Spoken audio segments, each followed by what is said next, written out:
Super power country ಅಂತ ಕರಿತೀವಿ. ಕಾರಣ ಅವರು ಆರ್ಥಿಕವಾಗಿ ಮಾತ್ರ ಮುಂದುವರೆದಿಲ್ಲ, ಪೊಲಿಟಿಕಲಿ ಮಾತ್ರ ಸ್ವಲ್ಪ ಬದಲಾವಣೆ ಅಲ್ಲ, ಮಿಲಿಟರಿಯಲ್ಲೂ ಕೂಡ ಸಿಕ್ಕಾಪಟ್ಟೆ ಸ್ಟ್ರೆಂತ್ ಇದ್ದಾರೆ, ಅವರು ಸ್ಟ್ರಾಂಗ್ ಇದ್ದಾರೆ. ಹಾಗಾಗಿ ಅದನ್ನ ಸೂಪರ್ ಪವರ್ ಕಂಟ್ರಿ ಅಂತ ಅನ್ನೋದು. ಇರಾನ್ ಯಾವುದಾದ್ರೂ ಈ 5 ಆಪ್ಷನ್ ಏನ್ ಹುಡ್ಕೊಳ್ಳುತ್ತೆ ಅನ್ನುವಂಥದ್ದೇ ಬಹಳ ಕುತೂಹಲ. ಓಕೆ, ಮುಂದಿನ ಸುದ್ದಿ ನೋಡ್ತಾ ಹೋಗೋಣ. 2028ಕ್ಕೆ ಡಿ ಕೆ ಶಿವಕುಮಾರ್ ಸಿಎಂ ಆಗ್ತಾರಾ? ಈ ಪ್ರಶ್ನೆ ಕಾಡ್ತಾ ಇದೆ. ಯಾಕೆ ಅಂದ್ರೆ ಅವಕಾಶ ಕೊಡೋದು ಯಾರು? ಸಿಎಂ ಆಗ್ತಾರೆ ಡಿ ಕೆ ಶಿವಕುಮಾರ್ ಅಂದ್ರೆ. HDK ವಿಚಾರದಲ್ಲಿ ಏನ್ ಹೇಳಿದ್ರು? ದಳಪತಿ ಮಾಡಿದ್ದು ಲೇವಡಿಯೋ ಅಥವಾ ಆಶೀರ್ವಾದನ? ಏನ್ ಹೇಳಿದ್ರು ಹಾಗಾದ್ರೆ ಕುಮಾರಸ್ವಾಮಿ ಅವರು? ನೋಡೋಣ.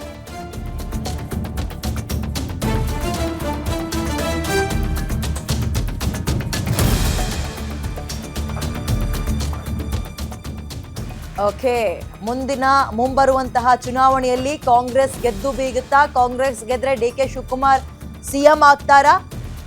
ಅವಕಾಶವನ್ನ ಕೊಡೋದು ಯಾರು? HDK ವಿಚಾರದಲ್ಲಿ ಏನ್ ಹೇಳಿದ್ರು?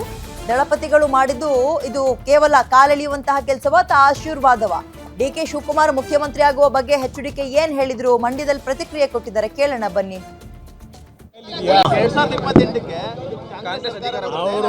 ಅವರು ಏನಿದ್ರು ಕನಸು ಕಾಣಬೇಕಷ್ಟೇ. ಬನ್ನಿ, ಯಾರು ಕೊಡ್ತಾರಲ್ಲ ಕಾಂಗ್ರೆಸ್ ಎಲ್ಲ ಅವರಿಗೆ ಏನ್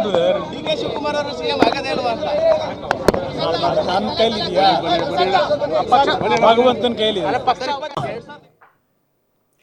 ಮೋರ್ ಡೀಟೇಲ್ಸ್ ನನ್ನ ಕಲಿಗ ರಾಘವೇಂದ್ರ ನೀಡ್ತಾರೆ. ರಾಘವೇಂದ್ರ, ಒಂದು ಕಾಲದ ಜೋಡೆತ್ತುಗಳು DK ವರ್ಸಸ್ HDK ಈಗ ಬದ್ಧ ವೈರಿಗಳಾಗಿದ್ದಾರೆ. DK ಸಿಎಂ ಆಗೋ ವಿಚಾರಕ್ಕೆ ಏನ್ ಹೇಳಿದ್ರು HDK ಅವರು?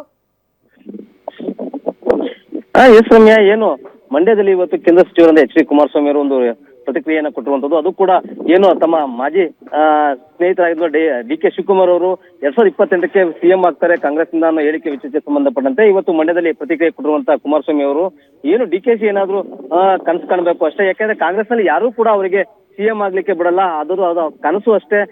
ಏನಿದ್ರು ಅವರು ಈ ಒಂದು ಕನಸನ್ನ ಮಾಡ್ಕೋಬೇಕಿತ್ತು, ಎಲ್ಲ ಭಗವಂತನ ಕೈಯಲ್ಲಿದೆ, ನಮ್ಮ ಕೈಯಲ್ಲಿ ಏನೂ ಇಲ್ಲ. ಆದ್ರೆ ಕಾಂಗ್ರೆಸ್ ಯಾವುದೇ ಕಾರಣಕ್ಕೂ ಕೂಡ DKCಗೆ ಸಿಎಂ ಆಗೋಕೆ ಅವಕಾಶನೇ ಕೊಡಲ್ಲ. ಸದ್ಯಕ್ಕೆ ಇರುವಂತಹ ಪರಿಸ್ಥಿತಿಯಲ್ಲಿ ಏನೀಗ ಅಂದ್ರೆ ಈಗ DKC ಮತ್ತೆ ಸಿಎಂ ಸಿದ್ದರಾಮಯ್ಯ ಅವರಿಗೆ ಒಂದು ಒಪ್ಪಂದ ಆಗಿದೆ. ಆ ಒಪ್ಪಂದಂತೆ ಇವರಿಗೆ ಅಧಿಕಾರವನ್ನ ಬಿಟ್ಟುಕೊಳ್ಳುವಂತ ಲಕ್ಷಣವೂ ಕಾಡ್ತಲ್ಲ.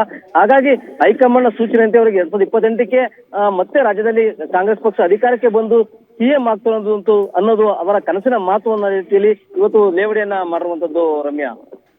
ಓಕೆ, ಧನ್ಯವಾದ ಡೀಟೇಲ್ಸ್ಗೆ.